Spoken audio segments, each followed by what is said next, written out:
Episode 125 of The Actors Room pays tribute to the late, great master actor Sidney Poitier, who passed at the age of 94 not long ago. I hope you sit back, relax, enjoy this episode, learning more about this man, artist, and legend. Here we go.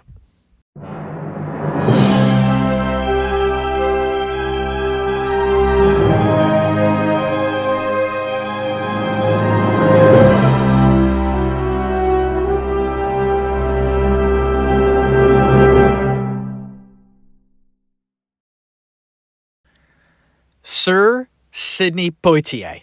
That's right. He was knighted. And of course he was, because this guy was beyond great. Britain knew it, and the rest of the world should know it as well. The Actors Room is going to dedicate this episode to Sidney. And I got to tell you, I had only seen a handful of his films before I really dove into his life, times, and career. Guess who's coming to dinner? Sneakers. Little Nikita, because I'm a River Phoenix fan. I only knew a little bit of his work. And whoa. I was blown away. I'll be honest, I'm not going to sugarcoat it. I never do on my show.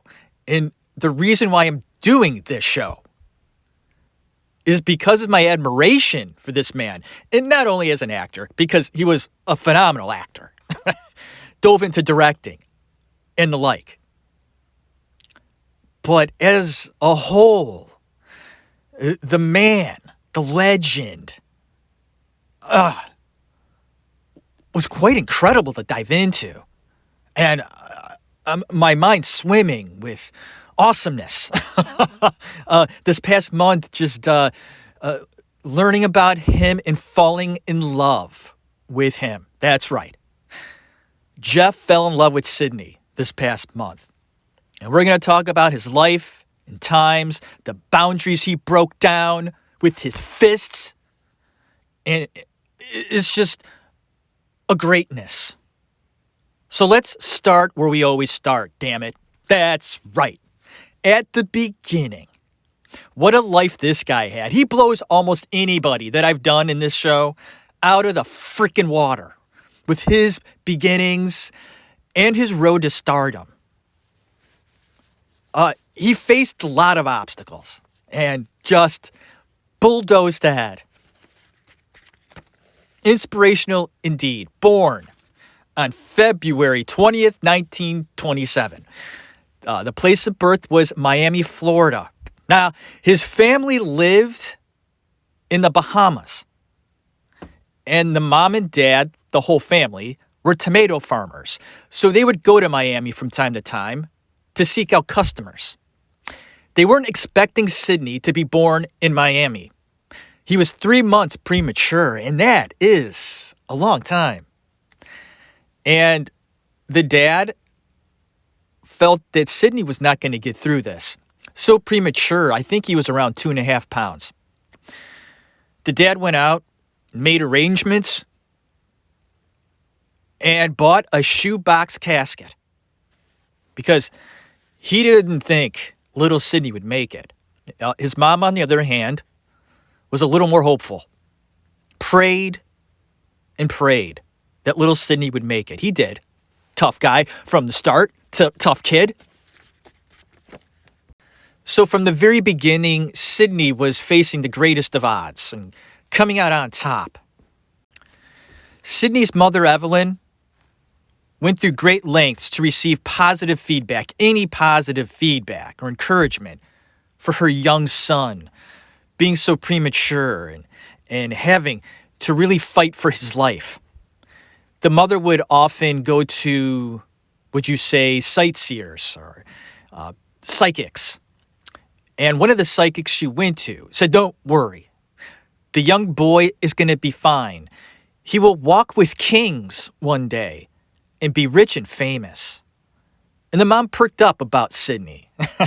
Now, mind you, the sightseer or psychic, and that's what they do. They try to tell you what you want to hear, but with Sidney and his mother, they would go through their lives sort of really acknowledging that part of like a vision and how it grabbed hold of how they viewed their futures.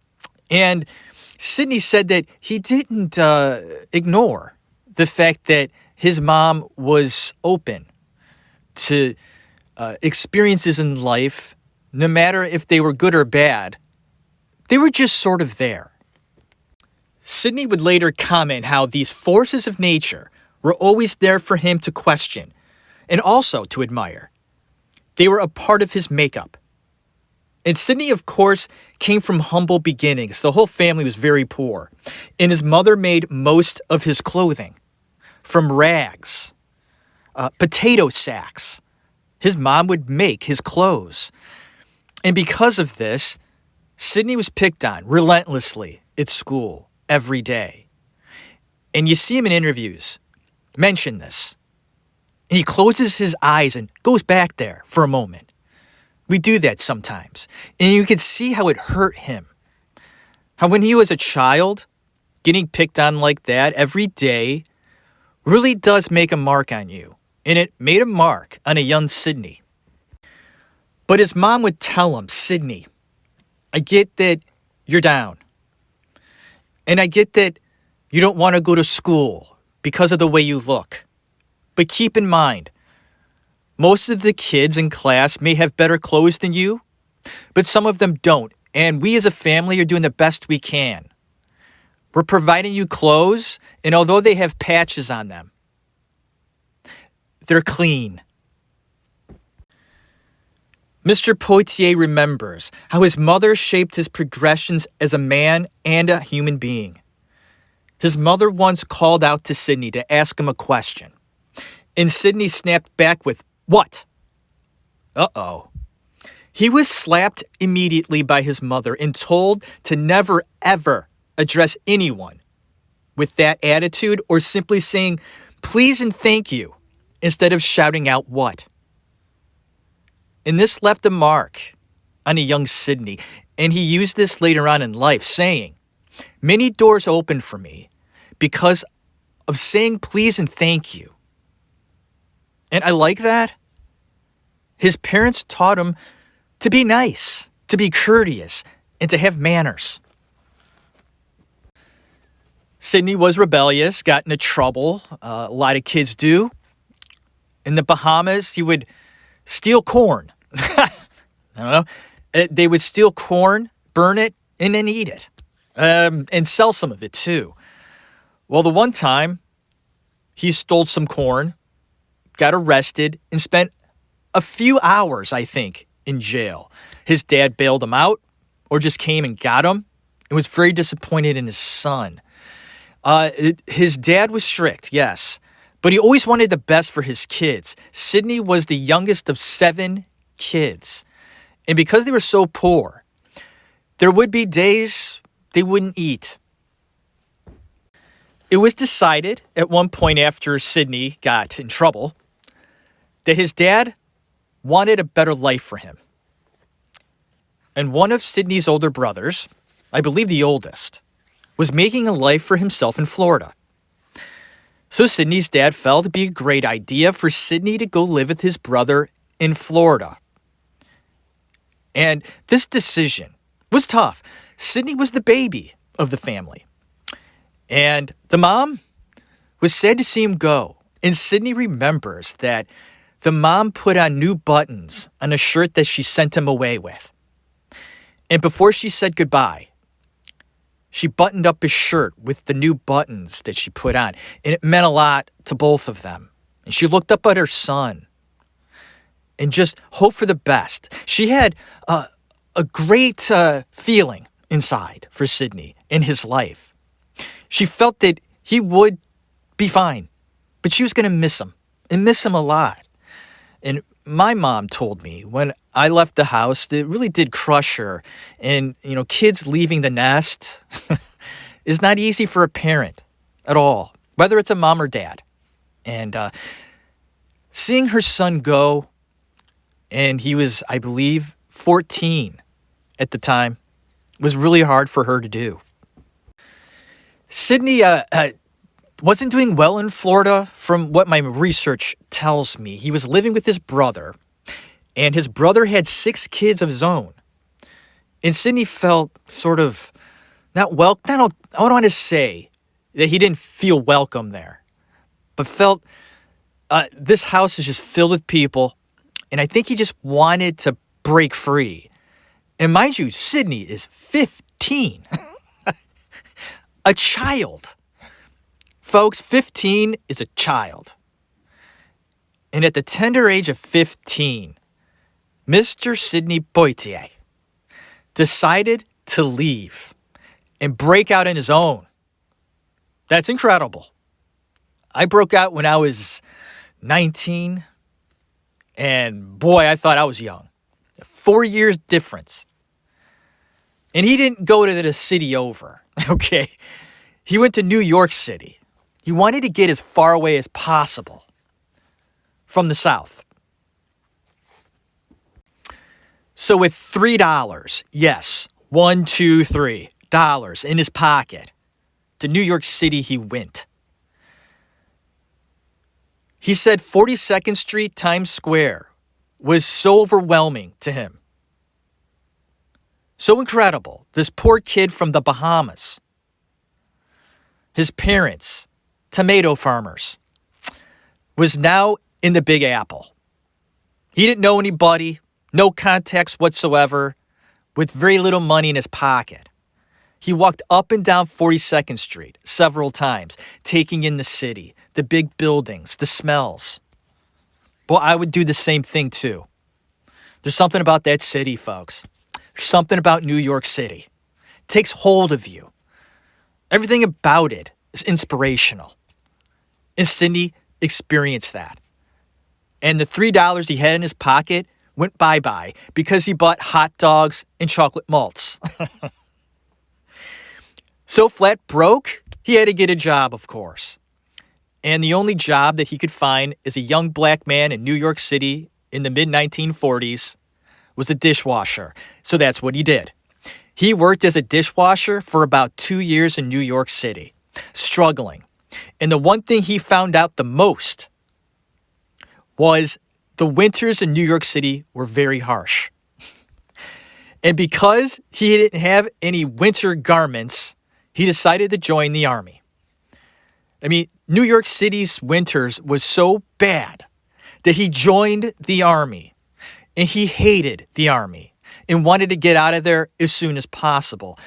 They stationed him in a hospital. And he didn't like the way the staff treated its patients. Like, he didn't like the army, period.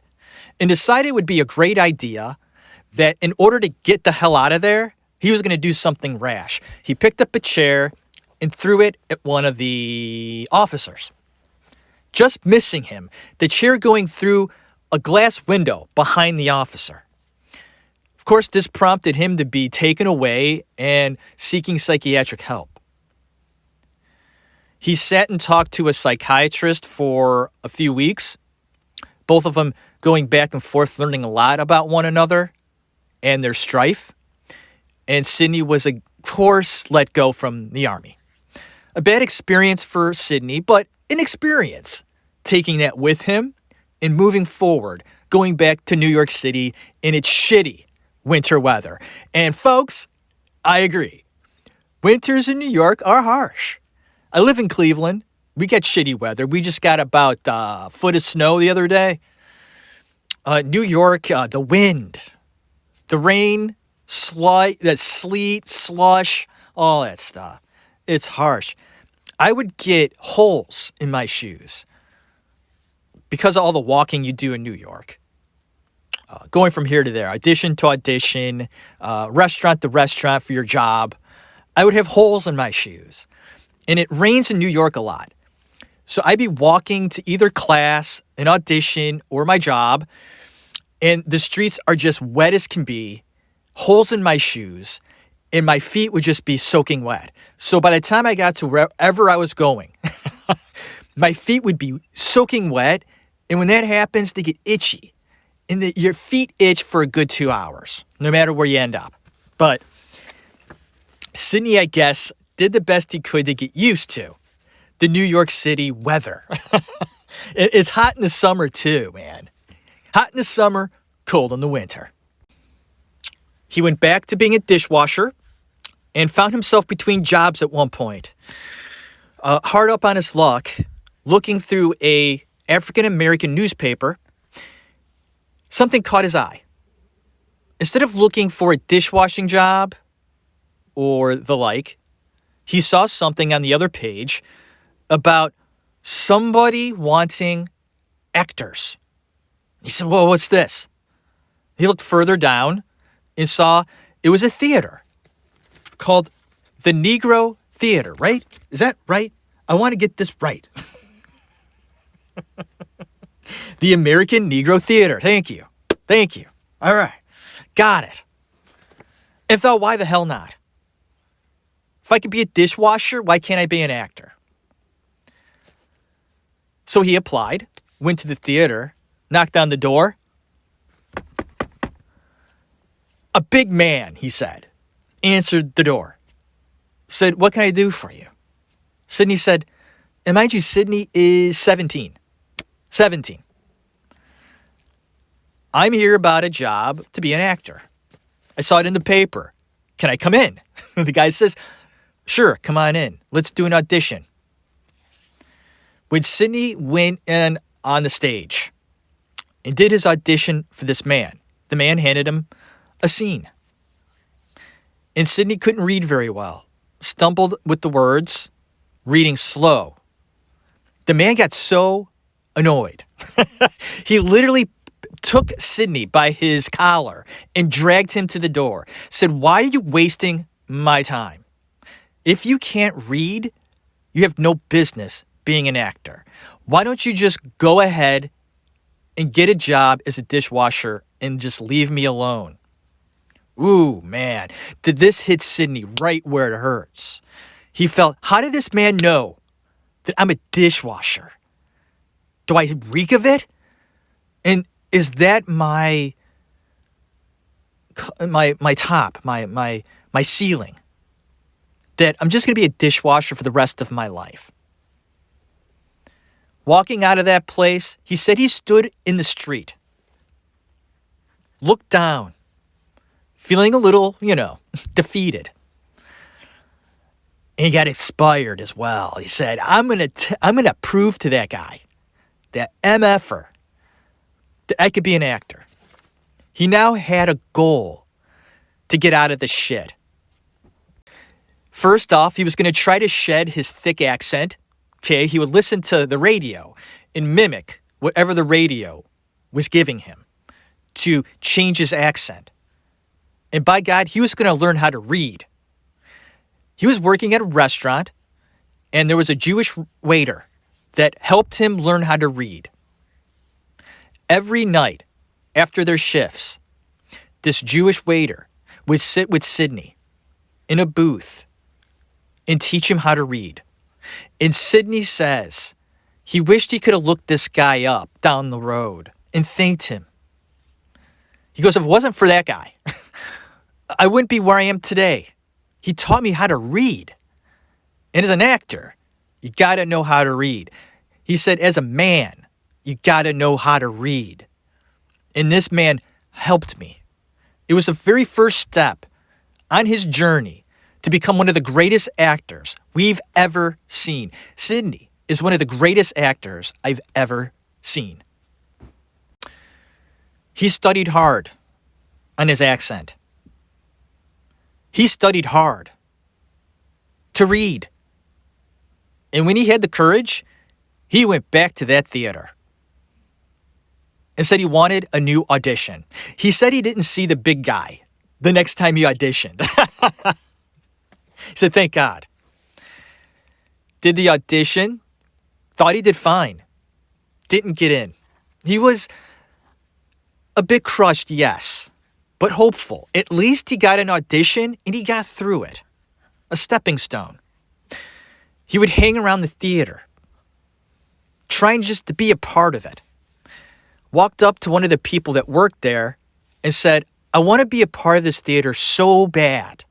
I'm willing to be a janitor here. I will work as a janitor if I could just be in the building. And I like bringing up stories that pertain to this. These actors or artists that are willing to do anything, and I mean anything, to be a part of this world. It goes to show just how dedicated they are and willing to do anything to make their dreams come true, to be something. And Sidney said, I'll push a broom around. I think Christopher Walken did the same thing. Just to be in the building.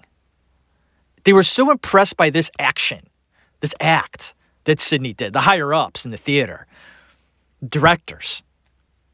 But look at this kid. He's willing to do anything to be here. That's somebody you want. And they accept him into the program. The theater had classes that you could take. And that's what Sidney really wanted to do. He wanted to learn. He felt, I just can't get up on stage to be an actor. I got to learn how to do it first. And he became part of the class. He struggled like any actor does. And it's the great ones that struggle right away. Sidney did. And the teachers and directors did not want him to return for the next year. His classmates defended him, stuck up for him, went to the directors and said, give him one more chance. He's such a great kid. He's such a good kid. And you know how freaking bad he wants it. I mean, give him one more chance. Directors said, fine, we're going to give him an understudy role. He was an understudy for Harry Belafonte, and I think we all know who that is, another wonderful African-American artist. He was a part of that school too. So Sidney was an understudy to Harry. So Harry, of course, couldn't make one of the productions. Sidney stepped in and did such a marvelous job on his first performance as an understudy to Harry Belafonte that one of the people in the audience was the casting director and loved Sidney. That's all it takes, folks. All you actors out there struggling, thinking, I'm never going to make it. Nobody's ever going to see me. If you're out there doing something, it could be anything. Do something. Be in a off Broadway play. If it's something even just 5 people are seeing, guess what? 5 people are seeing it. It's better than 0. So this one casting director liked him so much, he wanted him to be in his next stage play. It was off Broadway, but it was Broadway. He was so nervous, and the role so small. He only had a few lines. Didn't matter. Sidney found a way to forget his lines. He completely went there. And it happens. You go blank. You can learn your lines all month long and you know them backwards. You can recite them in your sleep. And then you step on stage and a wall hits you and it hits your face. And you cannot see anything. You don't feel anything. Everything is gone. It's like a blackboard was erased. And his mouth was wide open, and the fellow actors on stage with him were in horror, terror. They all started to laugh, including the audience. And this, of course, led to improv and created more of a laugh. Now, mind you, Sidney failed there on stage forgetting his lines. But he did what any great actor does, is that you do something. You don't run off the stage. You stand put and you try to make the best of it. He did that, was crushed at the fact that he let his co-stars down, his teammates, and was embarrassed. Felt, I'm done. I'm never going to be an actor. They're laughing me off the stage. This is horrible. He left the production, he went off, and felt, I'm never acting again. Until the reviews came in. The critics hated the show, but there was only one thing they liked: Sidney Poitier. They felt he was unbelievably funny, and he brought something new to the play. I guess the play was horrible, and Sidney was the best thing about it. And I find this great because it was off script. Some of the best stuff happens when you're off script. It's new, it's improv, it comes from you, it's natural. It's moment to moment. It's the way it should be. It's hard to nail scenes moment to moment in written text because they're not your words. You're trying to say someone else's words the best you can, trying to find out what's inside the author's head. You don't really know. You try to do the best you can and make it yours. Sidney made it his. And because of the positive reviews, felt, okay, I'll stick with acting. Doors opened for the young man, and he was serious but playful, open to new ideas. The guy had high principles too. He was actually offered a very good role in a film. Mind you, he didn't have an agent yet, but the casting director wanted him for a project. He said, read the script. Sidney took it home, hated it. It was about a janitor, and the janitor loses his son or daughter. One of his kids was killed, and his character sort of doesn't do anything about it and just sort of lets it go. And Sidney said, I can't portray this character. I just can't do it.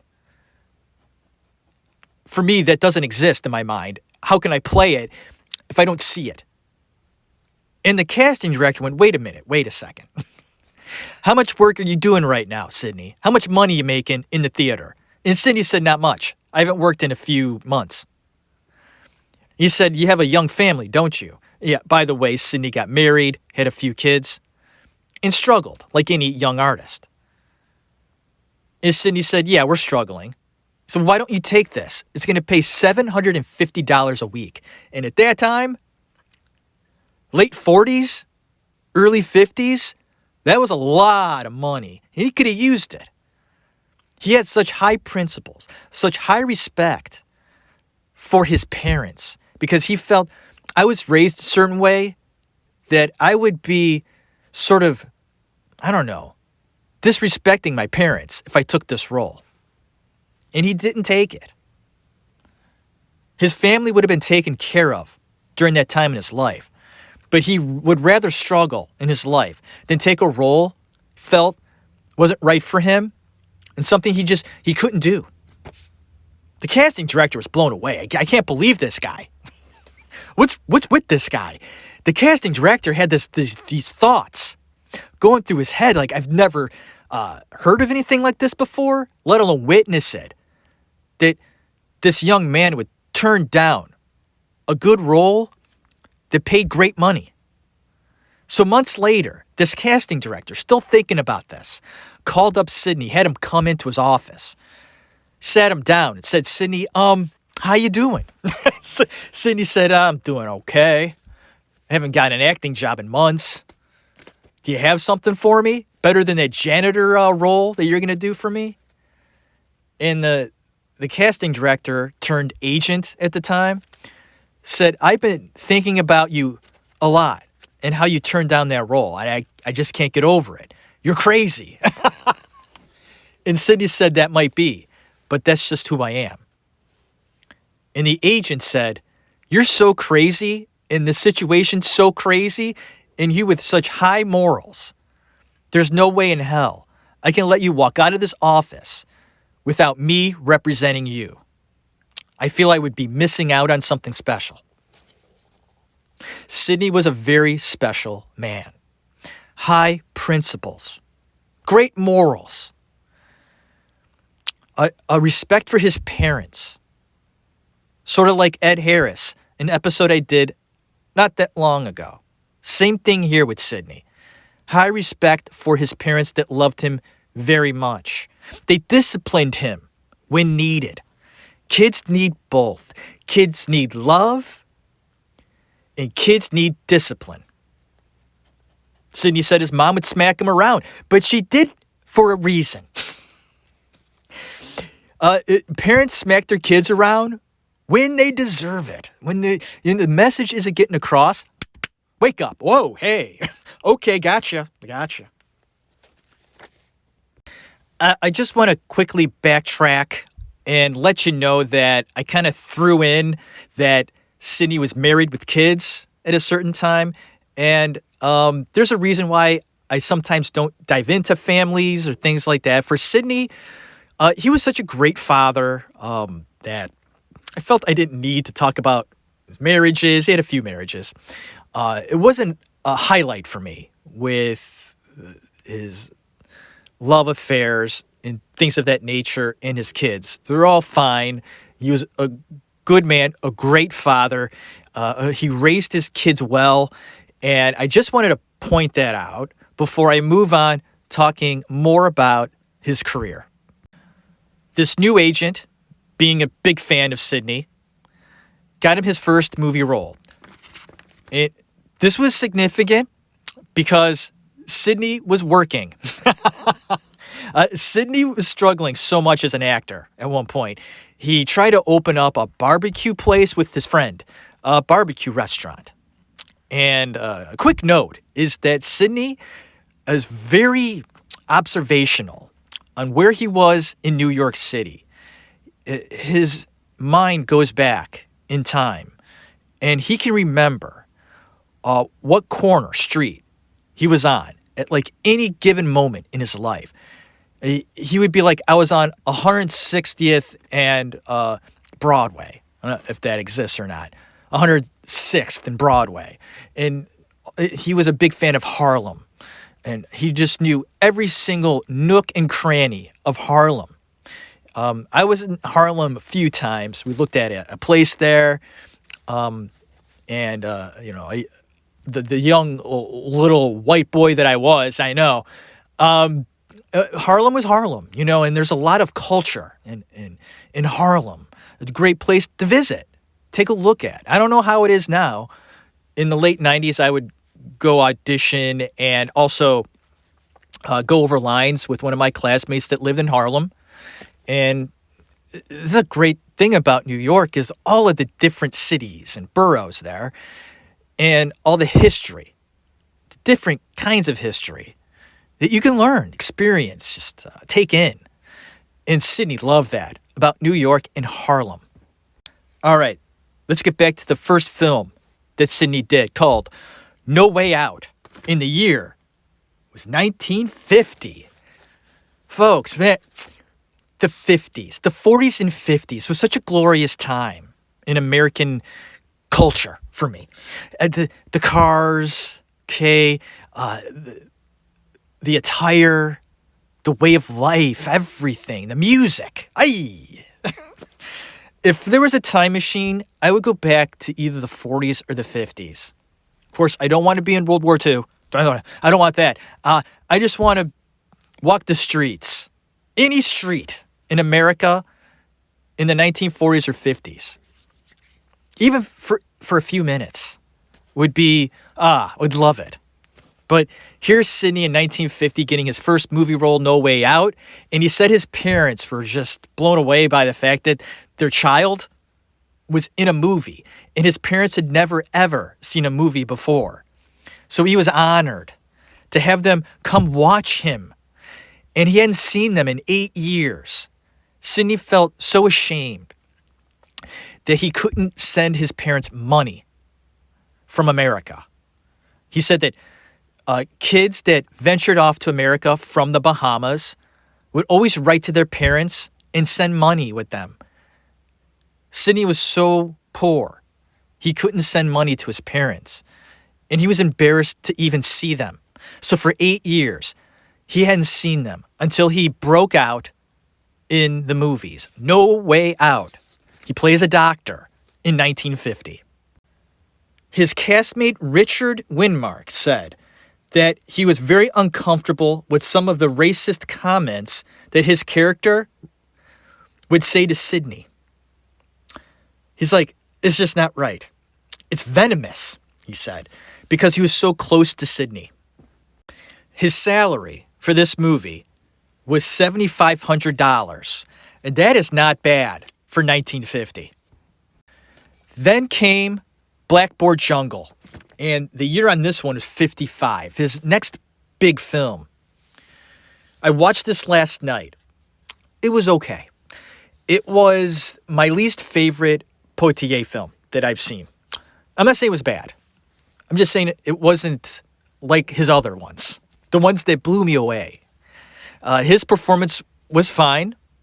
A young Vic Morrow is in this. I found that interesting. Glenn Ford, who's a fine actor, but he was very good in this. There was something lacking with Blackboard Jungle. I don't know what it was. Maybe it just wasn't. It wasn't realistic enough for me. Maybe. Is that it? Maybe the director didn't do a good enough job in making me really root for any of the characters. Which was strange because with this type of movie, it's about a teacher in a really bad neighborhood in a school. The kids are unruly, and he tries to tame them and becomes friends with Poitier's character. I don't know. I'm wondering if there's any notes in here I'd like to mention about Blackboard Jungle. Let's take a look. No, not really, which is fine. We'll just put that over there. I don't want to get too much more into that. I'm not going to waste any more time. We're going to move on to the next project that, woohoo! This next one got me all excited. I'm looking and reading up on Sidney, trying to watch everything I can. And I come upon this one. 1957. Edge of the City. You can watch it on YouTube. Thank God. He stars alongside one of my personal favorite artists of all time, John Cassavetes. And I was like, you got to be kidding me. There's a movie in 1957 with John Cassavetes and Sidney Poitier. Thank you, God. Thank you. I felt like God smiled on me that day when I found this out. It was a few weeks ago. I go, oh. I couldn't wait to see this film. Wasn't disappointed. Of course not. These two guys, young in their careers, acting their asses off. Oh, it was wonderful. I loved the movie. The fight scenes were a little ridiculous. The choreography, my wife and I were kind of laughing about it. By the way, my wife, Amy, loves Sidney Poitier. Loves. I'm watching, I'm studying him. She goes, I like this guy. I really like this guy. I said, I know, right? I mean, he's amazing. What is it? Okay, let's dive into this right fucking now. Excuse my language. Talking about his acting. This is the actor's room. What is it about this guy? He's engaging. He's fun to watch. His personality, you could tell. Just his natural personality comes through. And he's fun to watch because he's a great guy. And it comes through. And he and John Cassavetes in this movie, they're just, what is about Cassavetes too? Like, he has great chemistry with his co-stars. And I think it's because John, he gets to know his co-stars. He gets to know people on set. It's like a family. That's what John loved to do. And I think him and Sidney they were buddies. And that's what the movie is all about. Friendship.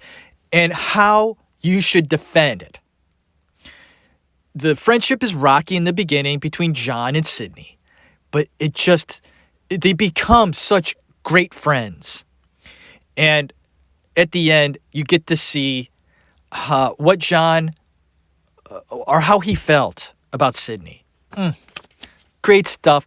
And I'm thanking the Lord above that the Lord let Sidney and John share the screen for me to see.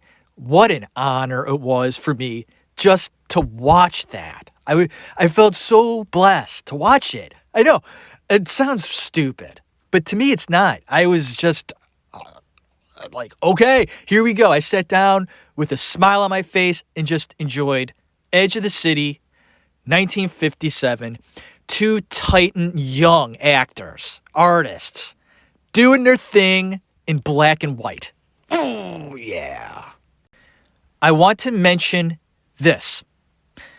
At one point, either after Blackboard Jungle or Edge of the City, I think it was after Blackboard Jungle, a very successful film, although I didn't love it. It was a fine film, and Sidney got great reviews. I mean, his career's taken off. As an African-American actor, I mean, he's flourishing. There are people in the business, they want to work with this guy. Sidney decides, his acting isn't good enough. He's not reaching the heights he feels he can reach. So what does he do? Tell you what he does. He goes back to acting school. Thank you. I was talking to my friend, fellow actor, not that long ago, and we were talking about acting school. And he's going on and on and on about how acting school is just stupid because it's, not everybody needs to go. And I agree, but it's not stupid. There's a reason we have acting schools, or any school for that matter. There are some artists that need it, and these schools are there for them. Other actors or artists learn by doing. You just go out there and you do it. You don't need a school. That's fine. But there are others, like Sidney, that needed that comfortable atmosphere to try new things, to gain more confidence, to garner more technique. There is nothing wrong with that. And that's what Sidney did. Here's a successful actor, young in his career, doing fine, and feels he needs more study. This is an artist that knows what the hell is going on and knows himself so well that he couldn't continue further until he did the certain thing, no matter what it was. And for Sidney, it was getting his ass back into class with teachers, fellow students, and doing their thing. Next up, the Defiant Ones. Good, great, phenomenal movie. The first time a black actor and a white actor coexist in leading roles in film history. He stars alongside Tony Curtis, and they danced along together, and I mean that in acting terms. They danced together beautifully. It was a physical role for both of them, running around. They're criminals. They were being transported in a bus with a bunch of other criminals, handcuffed to one another. Sidney and Tony are handcuffed in the bus, being transported as criminals. The bus overturns, and they're able to escape. So, it's a black man and a white man. And this movie took place in 1958. 1958. And I like in the film, in the beginning of the film, the authorities, the cops, they're all getting together talking about, what are we going to do here? How are we going to get these guys? One of the cops is on the phone with the governor, and the governor's like, I wouldn't worry too much about finding them. And they're like, what are you talking about? We got to go after these two. And the governor's like, well, they're a black guy and a white guy, right? They're not going to get very far before they kill each other. Oh, buddies. The film's good. It really is. Like I said, Tony Curtis, one hell of an actor. I haven't watched a lot of his stuff. I haven't, be honest. And his career seems scattered to me. A lot of success early in his career, but not much in his golden years. Okay. But this, 1958, The Defiant Ones, A movie to take note of. Watch it. Oh, watch it. Enjoy it. Sidney. Tony. Woo! Wonderful. Okay, before I move on to another project, a few notes about the Defiant Ones. Famous African-American author James Baldwin mentioned something very interesting. One of his observations about this movie. He went and saw it twice, 2 separate theaters. This African-American author, Baldwin, went and saw this movie in a black theater with, of course, black attendance. And then he saw it in a white theater with all white attendance. And he got, of course, a different reaction in one of the moments in the film. The moment where Sidney gets onto the moving train and Tony Curtis isn't on the train. He's running, trying to get on the train with Sidney. Sidney reaches his hand out, and they actually get their hands entangled. And it's an intense part in the movie. You're like, come on, grab it, bring them on board. Because at one point, they become friends. Of course, they struggle, they don't like each other, and then they become buddies. Of course, you know how this movie's going to pretty much end up. But anyways, you're rooting. As a white man, I was rooting for Sidney to pull Tony up and they could get away together on the train and they live happily ever after. Right? I was cheering for them. And that's, I guess, what happened in the white theaters. They were sort of like, yeah, come on, get him. Bring him up. Not in the black theaters. Baldwin said when he went to see it in the black theater, they didn't want Sidney to pull up Tony. They were saying, oh, leave him behind.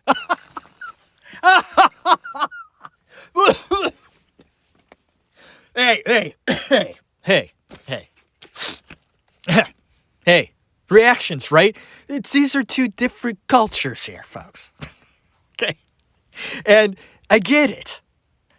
At that point in history, the black man, black woman, a black child, okay, the way of life that they had, and the way white people treated them at that time, today too. Okay, we're not out of the woods yet, folks. We're not. Okay, but that's interesting. Are you surprised at that? That's the way a black audience reacted to it. I get it. But interesting, right? Sidney was also the first black male actor to be nominated for any acting category of the Academy Awards, earning him a Best Actor nomination for his role in this film. Well deserved. And Tony Curtis insisted that Sidney Poitier receive top billing. There you go, Tony. He deserved it. Again. Any other notes about this movie before I move on? I mentioned before the physicality of both these actors. They did most of their stunts. There were a few stunts they didn't do, like when they're in the water. There were a few stuntmen in the water. But for the most part, those 2 guys, they did a hell of a job in just using their physicality and bring it to the role. They really did get the shit kicked out of them. They really did. I guess Elvis Presley wanted the role that went to, of course, Tony Curtis. He was hoping to co-star with Sammy Davis Jr. What a different movie that would have been. Whoa. Folks, I could come right out and say that. It would have been horrible. I made up a new word. Horrible. I think Tony and Sidney did a fine job. And that's how we're going to end this episode of The Actors Room. I wanted to get it all into one part. It's not going to happen with Sidney. I'm going to break it down, break it up. Haven't done that in a long time. There's going to be 2 parts to Mr. Poitier. He deserves it for sure. And that's the 3rd time in about 10 minutes I said deserves. By God. By God. What an actor. And we're going to get more into the man. I like to do this in my show. the actors' room. We not only talk about their work, which with Sidney was extraordinary, but we got to talk about them as people. Because guess what? They were people. Maybe not like you and me, okay? Sidney went through a lot more bullshit than I could ever imagine. But it shaped him into not only being a great man, but it shaped him into being one of the greatest actors we have ever seen. Not only one of the greatest African American actors, but actors upon all ethnicities. But he had a way about him. A way. And I was speechless watching him. And then I go on and I just watch this guy in interviews. And he's got a book, too, I'm right in the middle of, too. And so maybe it's a great thing I'm splitting this up. I'm going to find out more about this guy. It's going to be just wonderful to kind of just absorb all that stuff and try to give a good show next time. So thank you for listening. I hope everybody's doing great. I'm doing fine. The holidays were the holidays. It's a new year. Wow. And I was really sick through the whole holiday season. I don't know if I had COVID. I don't know. I mean, I've had the vaccinations. I got through it. But yeah, for about 3 weeks, man, I was not well. Struggling, you know. But I feel so much better now. I feel just amazing. I feel really good. Been getting a lot of rest. Taking in a lot of Sidney Poitier movies. You have no idea. Can't get enough of this guy. Can't get enough. And I hope that all you out there are taking in all the wonderful art that's out there. All the great shows that are out there. There's so many that you could pick from. In the performances that you can admire. Not only the characters, but the actors. You know, if you have a favorite actor, look them up. See what they're doing right now. They might be in a show and you love them. There's an actor, Alan Ruck. He was in Ferris Bueller's Day Off. Played Ferris's friend, Cameron. His name's Alan Ruck. I really like him as an actor. He's from this area. He's from Parma. He went to Parma Senior in the early 70s. So I sort of kind of follow his career because he's a local guy for me. And I wanted to see what he was doing right now. And he's in a show called Succession. I said, I've never heard of this show. This was like a year ago. And I've been watching Succession. Great show. And I found it because of an actor I follow. That's it. So look up an actor. Any actor that maybe you haven't heard from in a while. That sort of thing. And you may find something new. And although Succession is a well-known show, I didn't know about it. There's so many shows out there. That's the point. It's so saturated. And it's such a wonderful time to be an actor. All the opportunities out there for you young actors, or maybe you're listening to this show, thinking about it. You came across my show, like, been thinking about being an actor. Oh, it's a great time. With social media and how you can just promote yourself. How wonderful. I didn't have that back in the 90s. The internet was just coming around. No clue. No clue. There were chat rooms and stuff like that, but we didn't promote ourselves in that way. I mean, think of all the social media right now. You can get your face out there, start a YouTube channel, do demo reels, get yourself out there. See if you like to perform. My best advice is to do a show. And I know it's tough right now with COVID, but just try to do something. Get your feet wet. See if you like it. You'll be amazed at what you'll find out about yourself doing something new. Broadening your mind, your horizons. That's what Sidney did. Sidney had no clue he wanted to be an actor. He loved film and things like that. But he didn't know it until he did it. And he fell in love. And realized he was pretty good. And boy, he was. Thanks again. This is the Actors Room. My name's Jeff Tarowski. Be sane. Be safe. God bless you. Tune in next time. Have a good one.